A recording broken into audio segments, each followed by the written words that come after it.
Assalamu alaikum everyone. I, Afshahan, warmly welcome you to the TCS Alumni Podcast series. In this captivating series, we invite our distinguished alumni to come and share their profound thoughts with us on various topics. Today we have a very special guest with us, Syed Qamber Ali. He is a graduate of the City School Model Town campus, batch of 2010, and currently working as Assistant Commissioner. Today he is going to talk about the remarkable achievements of Pakistan on this momentous occasion of Independence Day. Mr. Qamber, welcome to the TCS Alumni Podcast series. How are you doing? Thank you so much, Ji. Thank you so much for having me.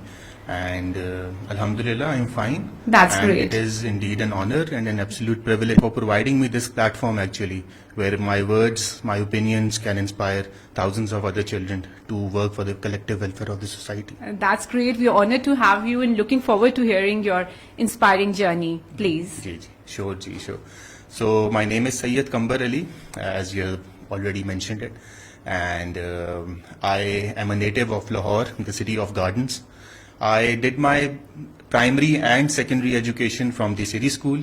So I did my O-levels from PAF chapter, Karachi, and A-levels from Model Town, Lahore. Okay. And after that, I did my bachelor's degree in double majors in economics and finance in Lahore School of Economics. I was a silver medalist, was awarded Dean's honor list. That's so great. After that, it was after the completion of my bachelor's actually, when I decided to pursue my passion for civil service. Okay. And after completing my bachelor's in 2015, I gave an attempt of CSS in 2016. Okay. And unfortunately, I could not clear that exam. Okay. But I did not lose hope. Very good. It actually further strengthened my resolve to pursue this passion more rigorously. And then it was in 2018 when I gave another attempt of CSS and Alhamdulillah cleared it and was allocated in the distinguished group of Inland Revenue Service governed by FBR. Okay. And right now I am serving in the capacity of Assistant Commissioner Inland Revenue at Gujranwala. That's great. So that's great that you never gave up actually, and you finally qualified your CSS exam in 2018. That's brilliant. So tell me, how was your experience of the city school? The experience was remarkable. That's great. And I still have fade memories of foggy, misty mornings, being clad in maroon blazer and grey trousers, and singing the song of national song of city school. My motto is that I am to learn. I don't know. I just vaguely remember it, but it was that the motto is to learn. Yeah. At that time, it was just to imitate our music teacher and to follow his actions and to just sing the song at the time of morning assemblies. Yeah. But the importance of those words can be realized today after, I am here sitting on a position of responsibility, and that the motto of education should be to learn actually. And this is, unfortunately, we have misconceived the notion of education, that we don't take it as something to learn. We take it as a means of profession. And but the motto of city school, I believe, quite resonates with the actual purpose of education. And I would like to take a moment to further, describe this. Albert Einstein, a personality well known to all of us, he describes education as something that remains with a person after he has forgotten all what he has already learned in school, right? So this is a concept which is quite contrary to our beliefs, right? We take education as something we learn at school. He says that education is something that is innate to our personality. That's so true. It's a continuous learning process that I believe starts from the cradle and ends till grave. That's super. So, that's it. That's good. So coming towards the topic, tell me, we are going to discuss about the major, remarkable achievement of Pakistan. So what do you think? What would you like to say? It will be an honor for me to describe the milestones achieved by our country. And as we are approaching the 76th year of our independence, mashallah. And I can safely say that we have come a long way. Still more to go, still many more to go, but we have come a long way. and our path was, replenished with multiple achievements in the field of economics, in the field of education, in the field of overall culture. Evolution has taken place, right?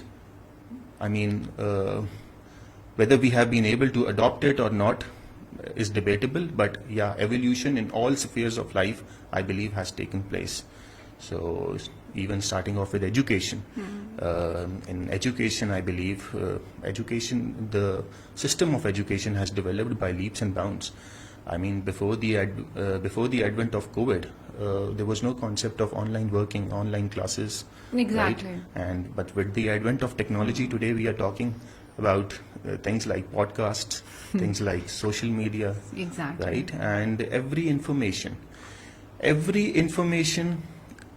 is accessible by just one click of the mouse. So with one click, we can, I always say that, right now, with one click, we can access the most inaccessible information. Exactly. Right? So, it has, education, and this is something which is, we always talk about low-hanging fruits, right? This is something which needs to be capitalized upon.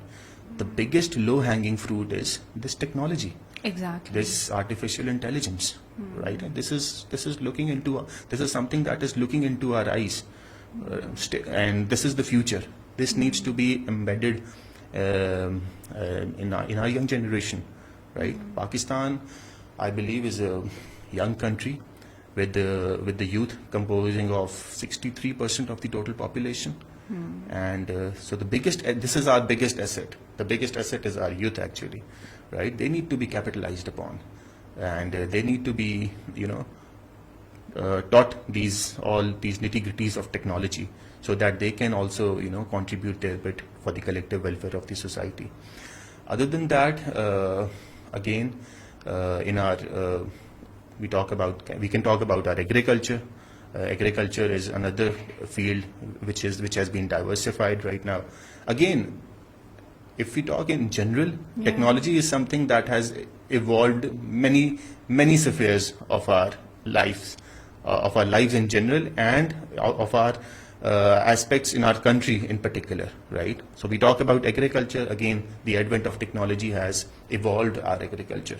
We talk about our economy. The advent of technology has also evolved our economy to some degree. So I would say technology is something which needs to be first understood properly, and then it needs to be instilled to our young generation. That's true. So what do you think, how we as an individual can contribute towards the betterment of the country? What is our responsibility as a citizen? Well, I would say that I would start off with the management principle. When we talk about the students of business studies will be able to understand me more, that the first thing to solve any problem is to understand the problem itself. Exactly. You should know the problem. We should now first understand the problem. See? What we do, there are two certain types. One is the problem, other is the symptoms of the problem. We need to take care of both these things, right? We need to be able to distinguish between both these things, the problem and the symptom of the problem, right? We need to take care that are we understanding the problem, or are we tackling the symptom? So the problem, the root cause. The root cause, the exactly. root cause. What is the root cause? Once we are able to understand it, then definitely we can come with workable solutions. So the question posed by you is that how we can contribute. Yeah, exactly. We first need to identify the weaknesses. What are the exact problems? For that, we need to go to grassroots levels. Yeah. A bottom-up approach is there. What is the requirement, the demand, or the problems faced by a common man? Yeah. Right? We talk about big names, the policy making. Exactly. But again, that's something that is a top-down approach. And that is not in our control, That basically. is not in our control. Yeah. There are certain external factors involved in it.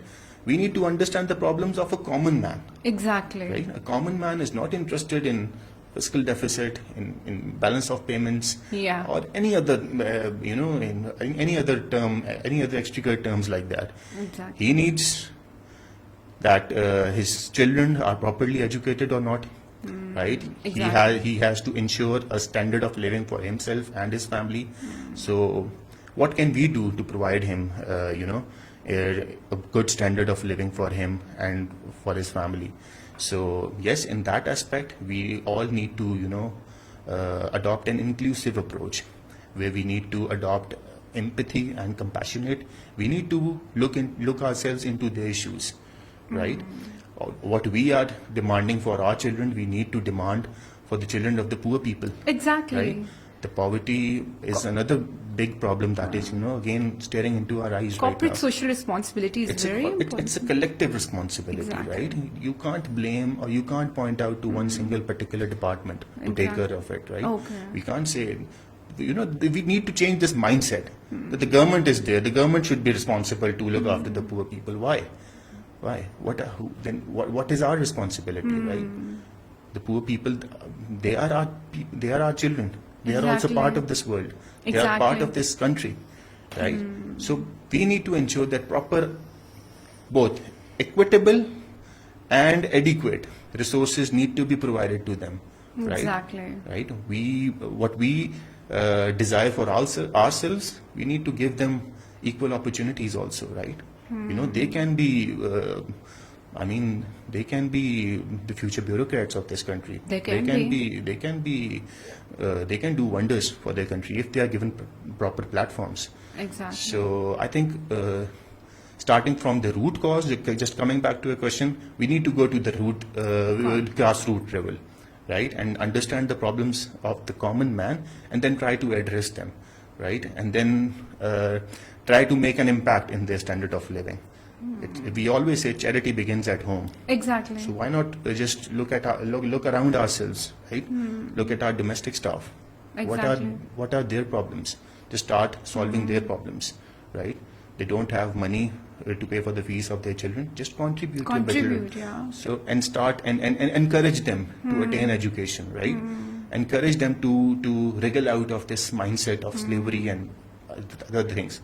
So all these small bits, they just they can actually make a difference. Can make a difference. Yeah. They can make Every ripple can make a difference.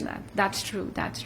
So since you're a part of government, I'm sure, so what is the role you are playing actually, how you are contributing positively towards the betterment of the country?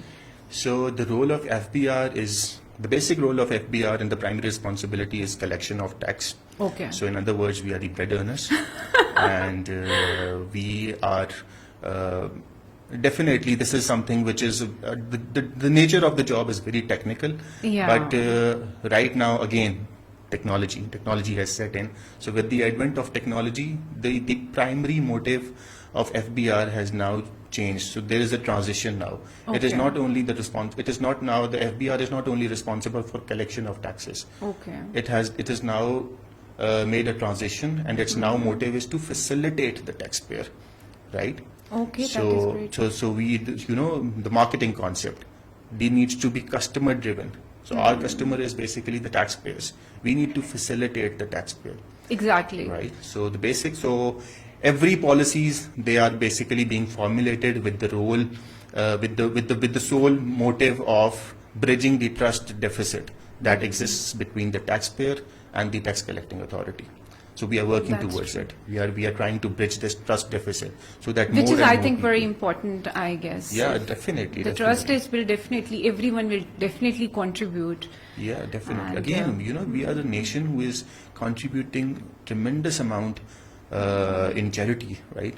We are paying no huge amounts in charity, Exactly. so, right? But if these people, they know that their money is will be spent for the collective welfare of the society, I believe they will definitely contribute here towards the betterment of the country also. That's true. I totally agree.